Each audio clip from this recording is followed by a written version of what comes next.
Hello दोस्तों, good afternoon. नमः संस्कृताय। आप सभी का फिर से एमएस क्लासेस 1 में स्वागत है। हम पढ़ रहे हैं किरातार्जुनीयम, जो महाकवि भारवी द्वारा रचित है। इसमें कुल सर्ग जो हमारे 18 हैं और जो 18 सर्ग हैं, प्रथम सर्ग हम पढ़ रहे हैं। प्रथम सर्ग में श्लोकों की संख्या 46 है और उस कुल 18 सर्गों में हमारा जो श्लोकों की संख्या है 1040 है। इस किरातार्जुनीयम में वीर रस का प्रयोग हुआ है। इसके नायक अर्जुन है और जो किरात है उस किरात भेषजाई शिव जो है उपनायक है और इसकी नायिका द्रौपदी है। इसमें वीर रस का प्रयोग किया गया है और छंद व शस्त्र छंद का प्रयोग किया गया है।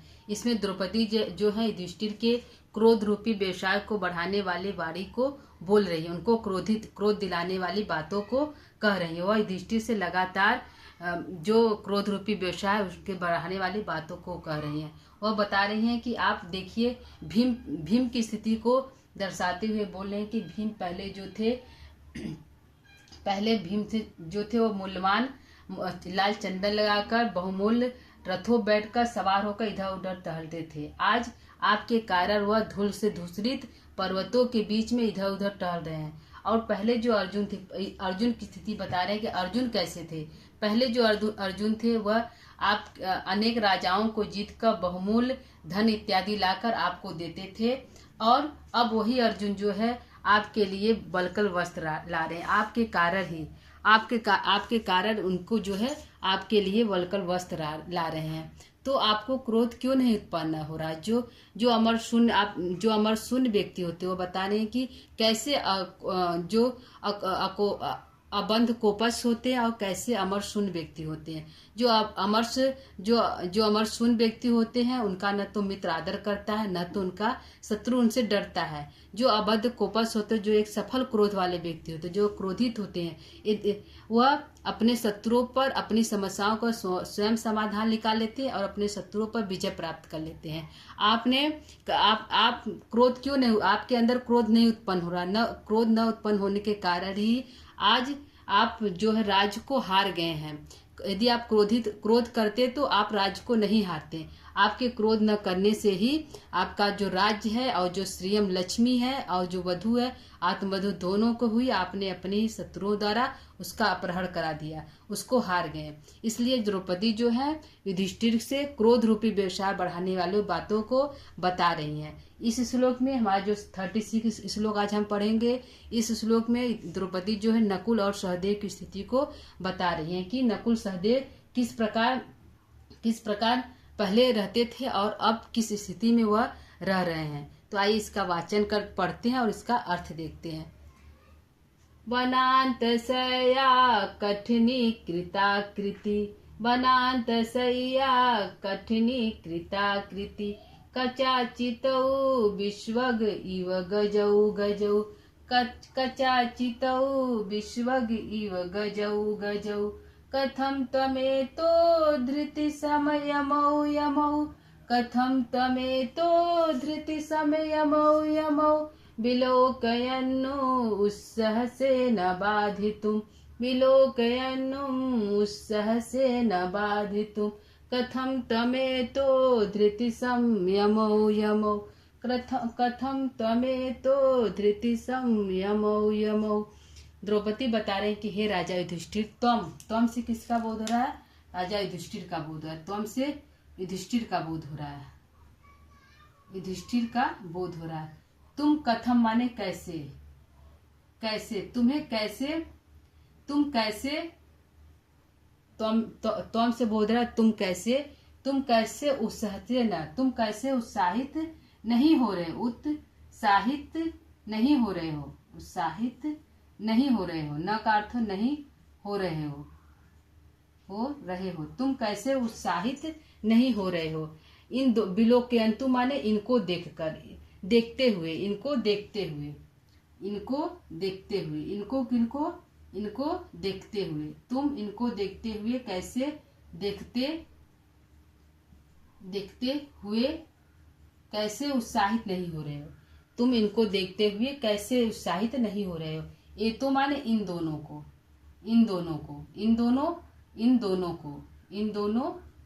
एमऊ माने जुड़वे भाइयों को, इन दोनों दोनों जुड़वे भाइयों को, जुड़वे भाइयों को, इन दोनों जुड़वे भाइयों को देखते हुए तुम कैसे उत्साहित नहीं हो रहे हो, और तुम धृति धैर्य और संयम को बाधित, जो तुम्हें बाधे हुए है, जो तुम्हें बाधित किया हुआ है, जो तुम्हारा धैर्य और संयम है, जो तुम्हें बांध कर रखा हुआ, उसको क्यों नहीं तोड़ रहे हो।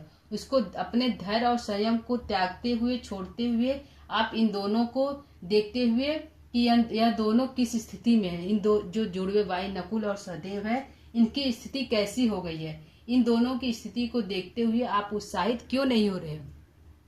तो उत्साहित क्यों कर रही है, क्योंकि उत्साहित होने से ही युधिष्ठिर जो है युद्ध करने के लिए तैयार होंगे। तो आप बोले कि आप क्यों उत्साहित नहीं हो रहे हो अपने इन दोनों जुड़वे भाइयों को देखकर, जो इनकी स्थिति ऐसी हो गई है। जो पहले पहले आपके जब आप राजा थे तो वह कैसे अच्छे बिस्तर पर सोते थे, ऐसे अच्छे शैया पर सोते थे। आज आपके कारण जो 12 वर्ष से 13 वर्ष से वनवास में इधर उधर भटक रहे हैं, तो वह किस प्रकार उनकी आकृति हो गई है, उनके शरीर की आकृति कैसी हो गई है, और उनके बाल जो पहले बहुत सुंदर घुंघराले सुंदर थे, उनका शरीर भी, नकुल और सहदेव का शरीर भी बहुत सुंदर सुकुमार और कोमल था, और उनके बाल भी बहुत ही सुंदर थे। तो आपके साथ यह 12 वर्ष से यह वन में निवास कर रहे हैं, तो 12 वर्ष से वन में निवास करने से उनकी शरीर की आकृति कैसी हो गई है, उनके बाल कैसे हो गए हैं। तो इनकी इस स्थिति को देखते हुए आप उत्साहित क्यों नहीं हो रहे हो युद्ध करने के लिए, और जो अपने धैर्य और संयम को बांध कर रखा हुआ है उसको छोड़कर अपने इन दोनों भाइयों की स्थिति को देखते हुए आप उत्साहित होइए।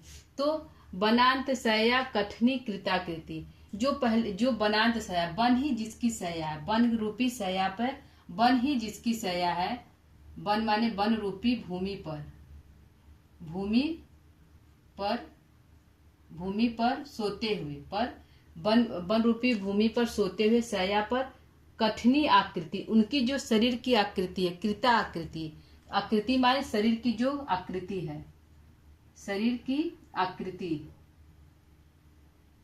उनकी जो शरीर की आकृति है वह कठनी कठोर हो गई है। कठनी माने कठोर, उनकी शरीर की जो आकृति है वह अत्यधिक कठोर हो गई है, कठोर हो गई है।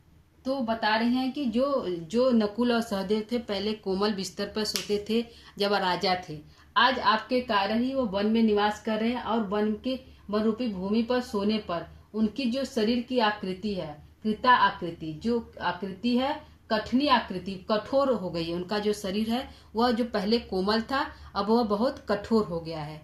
द्रौपदी यह कह रही हैं कि जो वन ही जिसकी शया, जो भूमि पर सो रहे थे, क्योंकि वो वन में निवास कर रहे हैं और वन में किसी प्रकार की सुविधा नहीं है, तो अब भूमि ही जमीन पर ही, उबड़ खाबड़ जमीन पर ही सो रहे हैं, जिससे उनके शरीर की आकृति जो है कठोर हो गई है। बहुत पहले वो कोमल थे, अब उनकी शरीर की आकृति कठोर है। तो उनके इस आकृति को देखकर आप कैसे उत्साहित नहीं हो रहे हैं, आप उनको देखते हुए, उनकी इस स्थिति को देखते हुए आप कैसे उत्साहित नहीं हो रहे हैं अपने इन जुड़वे भाइयों को देखते हुए।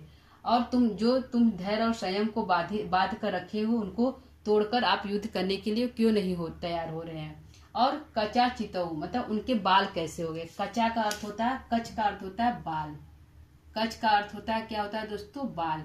उनके जो बाल है, चितऊ माने बिखर गए, इधर चितऊ माने अस्त व्यस्त हो गए। चितऊ का अर्थ होता है अस्त व्यस्त होना, अस्त व्यस्त होना, अस्त व्यस्त हो गए हैं, बिखर गए हैं, अस्त व्यस्त हो गए या बिखर गए हैं। उनके जो बाल है बिखर गए हैं, उनके जो बाल है वह बिखर गए हैं। विश्वग माने इधर उधर, उनके विश्वग माने इधर उधर, इधर उधर। उनके जो बाल हैं, उनके जो नकुल और सहदेव के, कच माने चितऊ माने दोनों भाइयों का, क्योंकि द्विवचन का प्रयोग हुआ है, प्रथमा का द्विवचन है, तो कच उनके दोनों भाइयों के जो बाल हैं अस्त व्यस्त होकर इधर उधर बिखर गए। इव गजऊ, अगजऊ माने पर्वती, यहाँ 2 गज है तो अगजऊ का अर्थ होता है पर्वती, पर्वती, पर्वती हाथी, पर्वती हाथी। पर्वती हाथी के समान। एक का अर्थ होता है हाथी, एक अगज माने पर्वती हाथी। पर्वती हाथियों के समान, गज का होता है हाथी। पर्वती हाथियों के समान, जो नकुल और सहदेव हैं वह पर्वती हाथियों के समान जुड़वे भाई हैं। और उनके जो द्रौपदी बोल रही हैं कि दोनों भाइयों, जो जुड़वे भाई नकुल और सहदेव, उनके बाल अस्त व्यस्त हो गए। इस वन रूपी शैया पर सोने के कारण उनकी आकृति कठोर हो गई है और उनके जो बाल है इधर उधर बिखरे हुए हैं। और इधर उधर बिखरे हुए बालों से यह दोनों जो जुड़वे भाई हैं वह पर्वती हाथी के समान दिखाई दे रहे, मानो यह दोनों जुड़वे भाई पर्वती हाथी हैं। कैसे हैं दोस्तों? मानो ये दोनों जुड़वे भाई जो हैं पर्वती हाथी हैं। तो द्रौपदी जो है नकुल और सहदेव की तुलना पर्वती हाथी से की है। सॉरी दोस्तों, हाथी से की है। यह दोनों जो भाई हैं मानो ऐसे लग रहे हैं मानो जुड़वे पर्वती हाथी। उनके शरीर की आकृति इस तरह हो गई है कि उनके जो शरीर है वो हाथी के समान मानो कठोर हो गई है। उनके बाल अस्त व्यस्त हो गए हैं, बिखरे हुए हैं और पर्वती हाथी के समान दोनों भाइयों लग रहे हैं। तो वनांत शैया कठनी कृताकृति, वन रूपी शैया पर सोने से उनकी जो शरीर की आकृति है वो कठोर हो गई है और बाल इधर उधर बिखर गए हैं।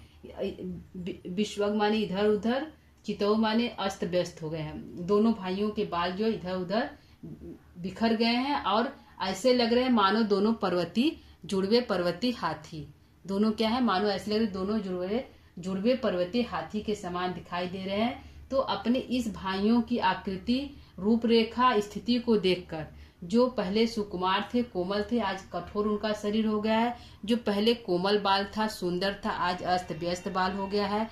पहले जो देखने में एकदम सुंदर लग रहे थे, आज मानो जुड़वे हाथी के समान दिखाई दे रहे हैं। ऐसे जुड़वे भाइयों की स्थिति को देखकर आपका उत्साह, आप क्यों उत्साहित नहीं हो रहे हैं? आपके अंदर क्यों उत्साह उत्पन्न नहीं हो रहा है? देखते हुए अपने दोनों भाइयों की स्थिति को देखते हुए आपके अंदर क्यों उत्साह नहीं उत्पन्न हो रहा है? और आप जो धृति संयम, आप जो धैर्य और संयम को जो आपको बांधे रखा है उसको छोड़कर आप उत्साहित होइए।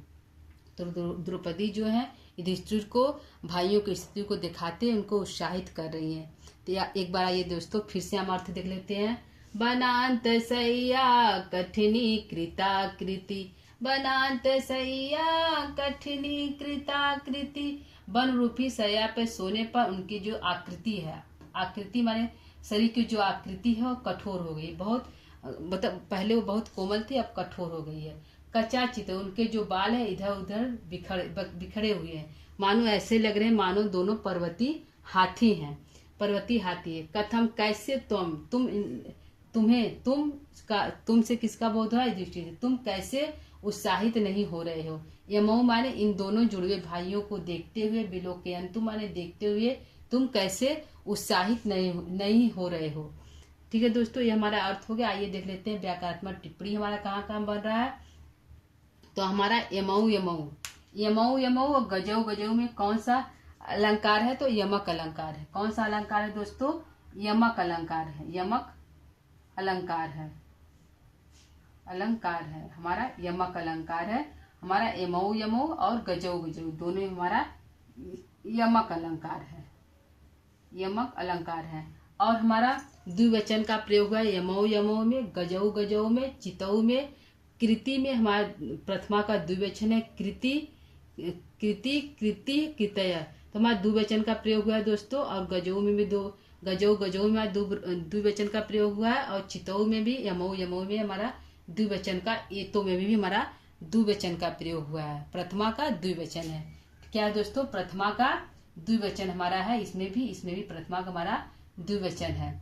ठीक है। और कठिनी कृताकृति तो अनुप्रास अलंकार है। कौन सा अलंकार है? एक बार आवृत्ति, एक ही शब्द की कई बार आवृत्ति, क की आवृत्ति कई बार हुई तो क्या हुआ? अनुप्रास अलंकार हमारा है। कठिनी कृताकृति में हमारा अनुप्रास अलंकार है। गजौ में हमारा यमक अलंकार है। यमौ हमारा यमक अलंकार। यमौ हमारा जुड़वे भाइयों के लिए है, नकुल और सहदेव के लिए है यमौ।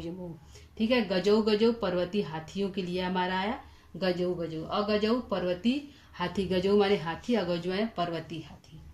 तो पर्वती हाथी के लिए हमारा गजौ। और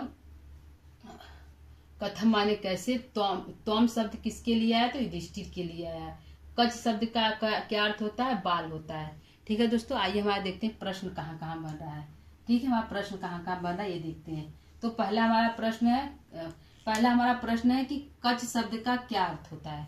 इम्पॉर्टेंट है दोस्तों, कच माने क्या होता है, कच शब्द का क्या अर्थ होता है, तो बाल होता है। क्या होता है दोस्तों, कच शब्द का हमारा अर्थ होता है बाल होता है।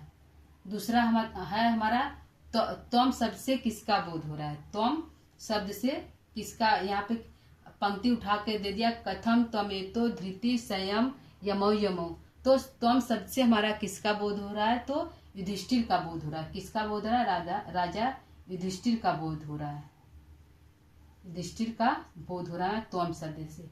ठीक है, और गजऊ से किसका बोध हो रहा है, तो जंगली हाथी का बोध हो रहा है। यमऊ शब्द से किसका बोध हो रहा है, जुड़वे भाइयों का बोध हो रहा है।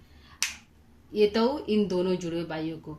और तीसरा प्रश्न है, किसकी आकृति बनांत सया कठिनी कृताकृति कौन है, बनांत सया कठिनी कृताकृति कौन है, तो नकुल सहदेव। कौन है दोस्तों, हमारा प्रश्न है बनांत सया कठिनी कृताकृति किसके लिए आया, किसके, तो नकुल और सहदेव के लिए आया है।